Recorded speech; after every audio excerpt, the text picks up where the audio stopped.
Welcome to Headphone News, Greater Toronto edition for Tuesday, December 3, 2024. RJ Barrett shines in Raptors win over Heat.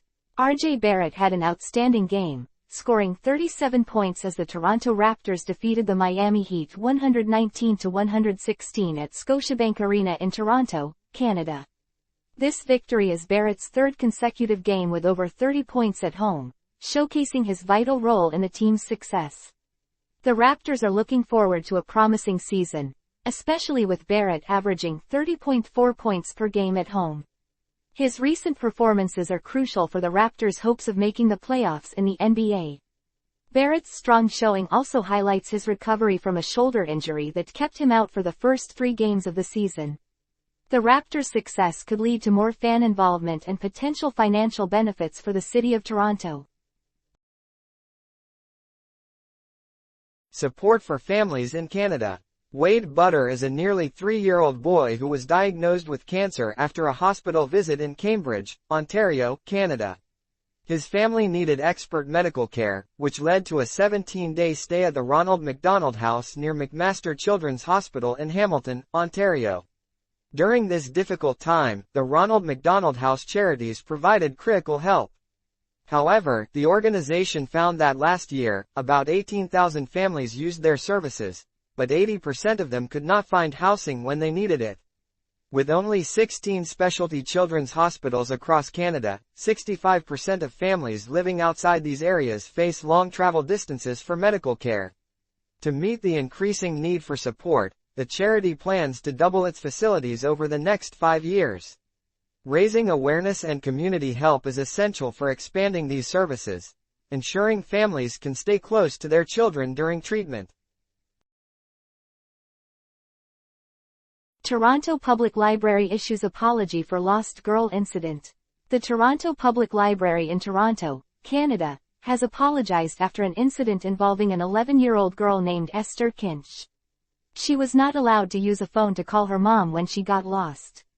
Esther went to the Riverdale branch looking for help but was sent to a public phone, which she didn't know how to use. This incident caught a lot of attention on social media, with over 16 million views and 14,000 shares. It raised concerns about the library's rules for helping young people. Public institutions are encouraged to review and improve their safety measures to better support at-risk individuals.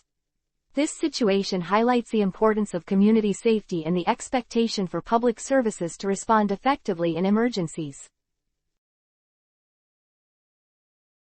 Brampton School Lockdown Summary. On December 2, 2024, a school lockdown occurred at Central Peel Secondary School in Brampton, Ontario, Canada.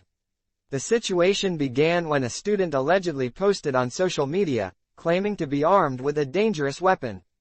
The Peel Regional Police responded quickly, arriving at the school at about 1:40 in the afternoon. One student was taken into custody, but thankfully, no injuries were reported, and no weapon was found. This event raises ongoing worries about school safety and the influence of social media on student behavior. Schools often put safety measures in place and work closely with law enforcement to handle such threats. The incident highlights the critical need for mental health support and effective communication in our educational environments. Hamilton faces sewage spill charges. Hamilton, a city in Ontario, Canada, is facing new charges related to 2 sewage spills that date back several decades. The Ministry of Environment, Climate and Parks has charged the city with 2 counts of releasing sanitary sewage into local waters. The first spill began in September 1996 and resulted in over 300 million liters of sewage flowing into Hamilton Harbor over 26 years, costing the city about $30 million for repairs. A second spill, discovered in January 2023, involved 59 million liters of sewage from 11 homes entering Lake Ontario, with repair costs reaching $37.5 million. In total, Hamilton allowed around 24 billion liters of sewage and stormwater to flow into Chedoke Creek between 2014 and 2018, leading to nearly $3 million in fines. These incidents highlight the ongoing challenges of managing aging systems and stress the importance of protecting our environment. The financial impact on the city could affect public services and infrastructure investments, making it essential to address these issues for the health of local residents and the safety of water bodies. Patrick Brown's testimony on foreign interference. Patrick Brown, the former Conservative leadership candidate and current mayor of Brampton, Ontario, will testify before a House of Commons committee. This committee is investigating claims that the Indian government interfered in Canadian elections. They are looking into whether agents from India tried to disrupt Brown's campaign in 2022. Although he initially declined invitations to testify, he agreed to appear after being summoned by members of Parliament. This situation raises serious concerns about the honesty of our democratic systems and the potential effects of outside influence on elections. The investigation could also impact Canada-India relations, especially regarding the actions of the Indian government in Canada. Understanding these issues is crucial for grasping the possible consequences for Canadian democracy and public confidence. Phil Verster steps down as CEO of Metrolinx. Phil Verster has stepped down as CEO of Metrolinx, the transit agency in Toronto, Ontario, effective December 16, 2024. During his 7 years in the role, he faced major delays and cost overruns in the Eglinton Crosstown Light Rail Transit project, which began construction in 2011. Initially expected to cost about $9.1 billion Canadian dollars, the project's expenses have now soared to over $12 billion Canadian dollars, or roughly $9.5 billion US dollars, as of 2022. The Eglinton Crosstown LRT was supposed to open in 2020 but has encountered numerous setbacks. Michael Lindsay, who leads Infrastructure Ontario, will serve as interim CEO. Premier Doug Ford expressed his support for Verster, acknowledging the challenges he faced during his leadership. This resignation raises concerns about the future of transit projects in Ontario and the management of public funds, as ongoing delays continue to impact commuters in the Greater Toronto Area. Serious crash following police chase in Ontario. Late Saturday night, a serious crash occurred on Highway 4, north of London, Ontario, Canada, after a police chase. An officer from the Ontario Provincial Police attempted to pull over a driver for a traffic violation around 11 p.m. The driver fled the scene, leading to a high-speed chase that ended when the car crashed into another vehicle. 3 people were taken to the hospital, with 2 suffering from critical injuries. The Special Investigations Unit is now handling the case because police were involved. This incident has raised serious questions about police chase policies and public safety. The SU investigates incidents involving police to ensure accountability and transparency, emphasizing the importance of understanding the consequences of police chases for maintaining public trust in law enforcement. Ontario Liberal leaders plan for family doctor access. Bonnie Crombie, the leader of the Ontario Liberal Party in Canada, has announced an ambitious plan to ensure that every resident in Ontario can see a family doctor within 4 years. This initiative comes in response to a healthcare crisis affecting around 2.5 million people in the province who currently don't have a family doctor. The plan is expected to cost $3.1 billion CAD, which is about $2.27 billion USD. Crombie's strategy includes opening 2 new medical schools, expanding existing ones, and hiring hundreds of qualified family doctors from other fields. The Ontario College of Family Physicians has stressed the urgency of this issue, calling for immediate action to improve healthcare access. This initiative aims to ease the burden on emergency services and enhance overall community health in Ontario.